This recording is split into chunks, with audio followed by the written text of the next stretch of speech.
माझ्यासोबत अरविंद सावंत आहे, शिवसेनेचे नेते आहेत, केंद्रीय माजी मंत्री आहेत. सर, बिगुल वाजला मुंबई महानगरपालिकेचा. निवडणुकांची घोषणा झालेली आहे. सगळ्यात महानगरपालिकांचा बिगुल वाजलाय मुंबईच्या, महाराष्ट्रातल्या. 15 जानेवारीला निवडणूक, शेवटचा 31 जानेवारी छाननी दिन हा महत्वाचा आहे, 31 डिसेंबर, आणि त्यानंतर जेमतेम 13 दिवस मिळणार प्रचाराला. आणि मग त्या 13 दिवसामध्ये धमासान. फक्त मला एकच आशा वाटते की विश्वास वाटतो मुंबईकरांचा, खास करून ज्या पद्धतीनं हे जे सरकार काम करतंय, भ्रष्टाचार शिगेला पोचलाय, लुटणं सुरू आहे, दैन्यावस्था आहे. एक घर दाखवा मुंबईमध्ये की ज्याच्या मुलाला नोकरी आहे. एक घर दाखवायचं की ज्याच्या मुलाला परमनंट नोकरी आहे. शिकली सवरलेली मुलं फिरतायत आणि धनाढ्य अधिक गरीब, श्रीमंत अधिक श्रीमंत होत चाललेले आहेत. सगळ्या टेंडर, मुंबई महापालिकेची लूट सुरू होती. तिला जर थांबवायचं असेल आणि खऱ्या अर्थानं सर्वसामान्यांना न्याय देणार आणि त्यांचं हित जपणार असं महानगरपालिकेमध्ये जर कारभार कोण करणं आवश्यक असेल तर त्यांना शिवसेना उद्धव बाळासाहेब ठाकरे पाठीशिवाय दुसरा पर्याय नाही. आणि मग त्यातनं जे काय घडेल, आदरणीय उद्धवजींनी कारभार करून दाखवलंय, हे महत्वाचं आहे. बोलून दाखवणारे भरपूर आहेत, करून दाखवणारे एकच, उद्धवजी बाळासाहेब ठाकरे. पण सर, 29 महानगरपालिकांची निवडणूक आहे, पण सगळ्यांचं जे लक्ष आहे ते मुंबई महानगरपालिकेकडे आहे. मुंबई महानगरपालिकेमध्ये काँग्रेस तुमच्यासोबत असेल का? कारण की एकीकडे राज ठाकरे आहेत, दुसरीकडे तुम्ही आहात. काँग्रेसची भूमिका आहे, राज ठाकरे इंडिया आघाडीत नाही आहे. मला वाटतं या विषयावर मी आत्ता काहीच बोलू शकत नाही, कारण हे सगळं नेत्यांचं, आमच्या वरिष्ठांचं आणि खास करून आमच्या नेतृत्वाचा विषय आहे. तो पक्षाचे प्रमुख या संदर्भात निर्णय घेतील आणि त्यावर मी आत्ता या ठिकाणी भाष्य करणं योग्य होणार नाही. सर, वोट चोरीच्या मुद्द्यावरून प्रचंड संसदेमध्ये वादारू सुरू आहे. या वोट चोरीचा परिणाम मुंबई कारण की महानगरपालिकेत होईल का? कारण की तुम्ही असो किंवा तुमचा पक्ष असो किंवा मग राज ठाकरेचा पक्ष असो, फार मोठं आंदोलन झालं होतं, मोर्चा निघाला होता की दुबार मतदार आहेत आणि या सगळं आमचा विरोध आहे म्हणून. या संदर्भात आपण दिल्लीतही भेट घेतली, मुंबईतही भेट घेतलेली आहे. मधल्या काळामध्ये त्यांनी जो वेळ दिला त्यामध्ये आम्ही हे सगळं प्रकर्षानं त्यांच्या नजरेस आणलेलं आहे आणि अपेक्षा आहे की ती नावं वगळली गेली असतील. आता येईल, आधी त्याच्यामध्ये कळेल. आणि मग यावेळेला मात्र एक सांगतो, शिवसेना, मनसे, त्यांचे कार्यकर्ते इतक्या सतर्क असतील का कोणी धारिष्ट्य करू शकणार नाही, असा माझा विश्वास आहे. पण सर, ज्या पद्धतीनं मुंबई महानगरपालिकेच्या निवडणुकीची तयारी आपण करताय, कशा पद्धतीची तयारी आहे, कशा पद्धतीनं रणनीती असण्याची शक्यता आहे? कारण की सगळ्यांचं लक्ष शिवसेना उद्धव बाळासाहेब ठाकरे या पक्षाकडे लागलं आहे. लक्ष आहे म्हणजे समजतंय ना, तयार कोण आहे तर शिवसेना उद्धव बाळासाहेब ठाकरे तयार आहेत. हे जेव्हा तयार आहे कळतं, त्याच्यामुळे आमची तयारी आहेच.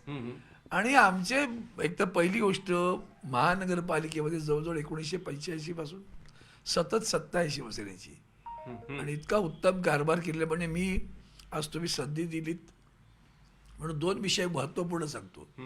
महानगरपालिकेने काय करायचं असतं, त्यांनी कायद्याने काय करायचं असतं तर प्राथमिक आरोग्य केंद्र चालवायचे, हॉस्पिटल नाही बरं का.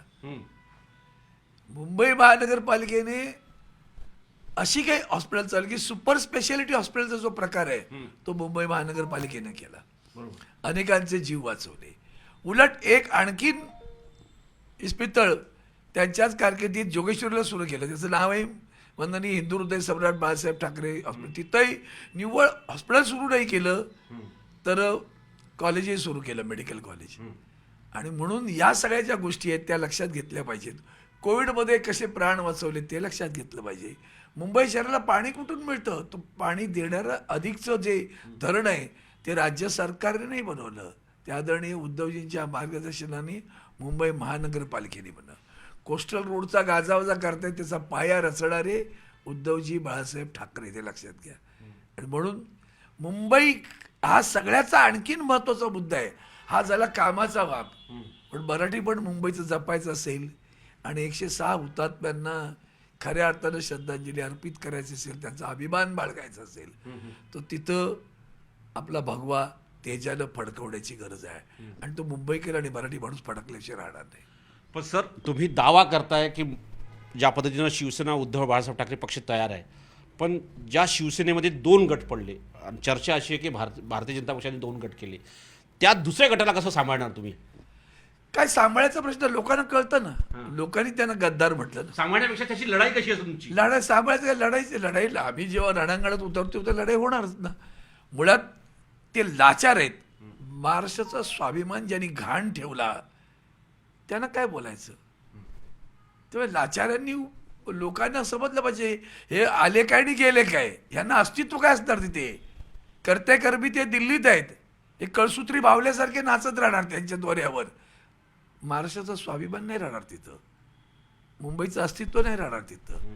आणि मुंबईवर वाकडा डोळा तर आहेच आहे, कारण 2 बसलेली माणसं, महाराष्ट्राचा गुजरात आणि महाराष्ट्र झालं ना, मुंबई राज्याचं, ती 2 माणसं कुठल्या राज्याची आहेत ती पहा, म्हणजे कळेल तुम्हाला. सर, भारतीय जनता पक्षामध्ये तेजस्वी घोसाळकरांनी प्रवेश घेतलाय, काय पहिली प्रतिक्रिया? कुटुंब तोडणं हे त्यांचं काम आहे ना भारतीय जनता पार्टी. घराघरांमध्ये वाद लावणं, घरामध्ये भांडणं करणं आणि त्यांना प्रलोभनं देऊन घेऊन जाणं, मला आश्चर्य वाटतं, दुःख होतं खरं तर. तुमचा जन्म काय शिवसेनेतला, आमचे विनोद घोसाळकर उपनेते आहेत, त्यांची ती स्नुषा आहे. तुझी ओळख विनोद घोसाळकरांची स्नुषा आहे आणि विनोद ग्रहांची स्नुषा असल्यामुळे महिला आरक्षित झाल्यानंतर तुला त्यांचा मुलगाच करायचा कार्यकर्ता होता चांगला, त्यालाही पटलं असतं का तिने विचार केला पाहिजे. तुझं पाऊल अभिषेकला काय आनंद देणार एवढंच विचार केला पाहिजे तिने. धन्यवाद. हे होते अरविंद सावंत, नवी दिल्लीहून व्हिडिओ जर्नलिस्ट ईश्वरसह प्रशांत न्यूज 18 लोकमत.